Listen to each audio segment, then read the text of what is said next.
बाब नंबर 57।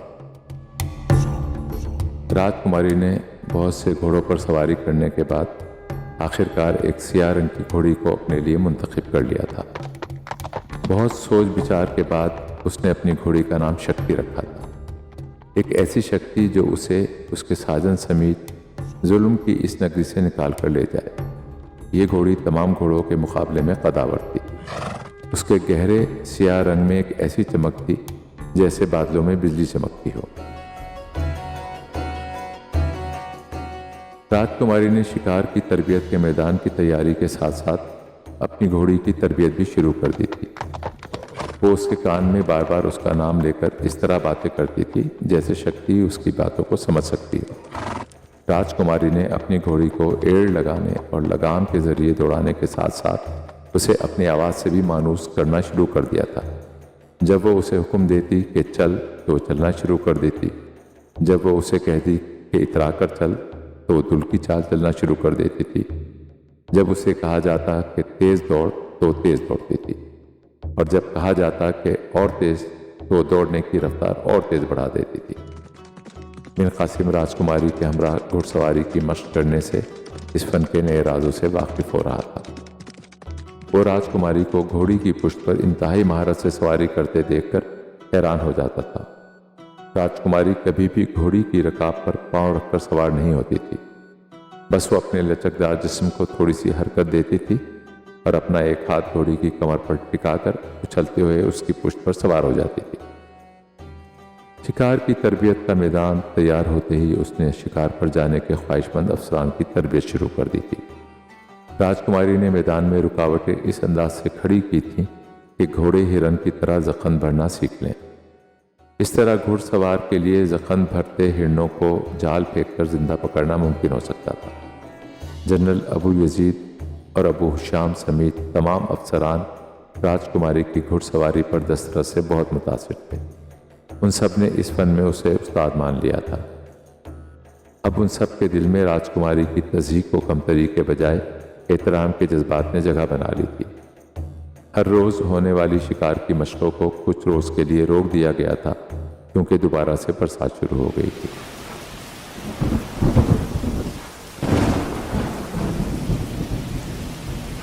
सावन कुछ रोज़ बरसने के बाद रुक गया था, लेकिन फिर भी वक्फे वक्फे से खुशगवार फुहार पड़ती रहती थी। आज आधा चांद था। राजकुमारी सहन में खड़े हुए हल्की हल्की फुहार से लुत्फ़अंदोज़ हो रही थी। उसने अपने चेहरे को आसमान की तरफ कर दिया था ताकि हरारत से तमतमाते हुए चेहरे की गर्मी इस ठंडी ठंडी फुहार से कुछ कम हो जाए। लेकिन सावन की ये फुहार उसके शरीर में भड़की हुई आग को बुझाने के बजाय मज़ीद भड़काए जा रही थी। अभी वो अपने वजूद में भड़कते हुए शोलों को बुझाने के बारे में सोच ही रही थी कि पीछे से बिन कासिम ने आकर उसकी नाक के गिर्द अपने बाजू हमाल कर दिए। अब उसके पहले से ही जलते हुए जिस्म की हरारत मज़ीद तेज़ होने लगी थी। राजकुमारी ने बिन कासिम के हाथों पर अपने हाथ रखते हुए कहा, तुम्हें याद है ना, मैंने तुम्हें वचन दिया था कि अगर तुम सबको शिकार पर जाने के लिए राज़ी कर लो तो तुम्हें एक अनोखे इनाम से नवाजा जाएगा। बिन कासिम ने अपने जिस्म को राजकुमारी के जिस्म से मज़ीद करीब करते हुए कहा, मैं तो न जाने कब से इनाम का मुंतज़िर हूँ।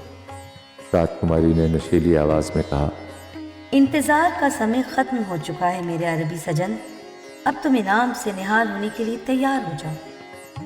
ये कहने के बाद राजकुमारी उसकी तरफ मुड़ी और उसकी आंखों में आंखें डालकर कहने लगी, अब तुम इस खास इनाम को पाने के काबिल हो चुके हो। ये कहने के बाद राजकुमारी ने बिन कासिम का हाथ थामा और उसे नीचे के रास्ते की तरफ ले चली। बिन कासिम ने चलते हुए दरियाफ्त किया, हम कहाँ जा रहे हैं बिन्ते ताहिर? राजकुमारी ने जवाब में कहा, आज की रात सवाल करना और बोलना तुम्हारे इनाम के मज़े को किरकिरा कर देगा। बस तुम खामोश रहो, मेरा हाथ थामकर मेरी शरीर की गर्मी को अपने अंदर उतारते रहो। बिन कासिम राजकुमारी की बात सुनकर खामोश हो गया और मिलने वाले इनाम के बारे में दिल ही दिल में अंदाजे लगाने लगा। राजकुमारी बिन कासिम का हाथ थामे महल के बड़े दरवाजे तक आई। दरवाजे पे खड़े हुए सिपाहियों ने उसे बिन कासिम का हाथ थामे देखकर सर झुकाकर उसकी ताज़ीम की। वो महल से निकलकर शिकार की तरबियत के मैदान की तरफ आ निकली। मैदान में बनाए गए अस्तबल में आकर उसने अपनी घोड़ी शक्ति को प्यार किया, फिर खूंटे से बंधी हुई रस्सी से आज़ाद कर दिया। उसे आज़ाद करने के बाद उसने शक्ति को कहा चल, तो राजकुमारी के साथ चल दी। राजकुमारी बिन कासिम का हाथ मजबूती से थामे मैदान का चक्कर लगाने लगी। घोड़ी उसके साथ इस तरह चल रही थी कि ना उससे पीछे थी और ना ही आगे। हल्की हल्की फुआर में राजकुमारी के साथ चहलकदमी करना शक्ति को भी अच्छा लग रहा था। बिन कासिम को समझ नहीं आ रहा था कि यूं घोड़ी के साथ हल्की बारिश में चलना कौन सा इनाम है। कुछ देर टहलने के बाद राजकुमारी रुक गई। अब उसने अपना एक हाथ घोड़ी की कमर पर रखा और एक ही जश्न में उसकी पुष्ट पर सवार हो गई। सवार होने के बाद उसने अपना रुख यूं फेर लिया कि उसका चेहरा शक्ति की दुम की तरफ था। बिन कासिम हैरान था कि राजकुमारी उल्टी सिमत घोड़ी पर क्यों बैठ गई है। अब राजकुमारी ने बिन कासिम की तरफ हाथ बढ़ाकर उसे भी घोड़ी पर सवार होने को कहा। घोड़ी पर नाज़ीन थी और ना ही उसको लगाम पहनाई गई थी, लेकिन बिन कासिम राजकुमारी के हाथ के सहारे घोड़ी पर सवार होने में कामयाब हो गया। उसके सवार होते ही राजकुमारी ने शक्ति को कहा चल, तो वो होले होले चलना शुरू हो गई। राजकुमारी को अपनी शक्ति पर बहुत भरोसा था। अब उसने अपने दोनों बाजू बिन कासिम की कमर के गिर्द घायल करके उसे इतना करीब कर लिया कि राजकुमारी की छातियों की गोलाइयाँ बिन कासिम के सीने पर दस्तक देने लगीं। जूं जूं शक्ति के कदम ज़मीन पर पड़ते थे, राजकुमारी की छातियाँ बिन कासिम के जिस्म जामे बिजलियाँ भर देती थीं। जब शक्ति ने मैदान का एक चक्कर लगा लिया तो राजकुमारी एक अंगड़ाई लेते हुए अपना सर घोड़ी के सर की तरफ ले जाकर उसकी पुष्ट पर इस तरह लेट गई जैसे वो कोई आरामदा बिस्तर पर लेटते ही उसने अपने दोनों पाँव बिन कासिम की कमर में फंसाकर उसे अपने और करीब कर लिया। बिन कासिम एक फिर बेकार मर्द के तौर पर उसका इशारा समझ गया। राजकुमारी ने अपने घाघरे के नीचे कुछ और नहीं पहना हुआ था। बिन कासिम भी कुर्ते के नीचे आमतौर पर कुछ नहीं पहनता था। अब राजकुमारी ने शक्ति को कहा कुछ और तेज़, तो उसने अपनी रफ्तार कुछ और तेज़ कर दी। जैसे ही उसने अपना पहला तेज़ रफ्तार कदम बढ़ाया, वैसे ही बिन कासिम का लिंगम राजकुमारी की यूनी में समा गया। घोड़ी की तेज़ रफ्तार के साथ अब बारिश की हल्की फुहार भी कुछ तेज़ हो गई थी। बिन कासिम को लग रहा था कि वो किसी ऐसी घोड़ी पर सवार है जिसको पर लगे हुए हों और वो ज़मीन पर चलने के बजाय बादलों में उड़ रही हो। जैसे जैसे शक्ति दौड़ती जा रही थी, बिन कासिम और राजकुमारी के जिस्म यकजान हुए जा रहे थे।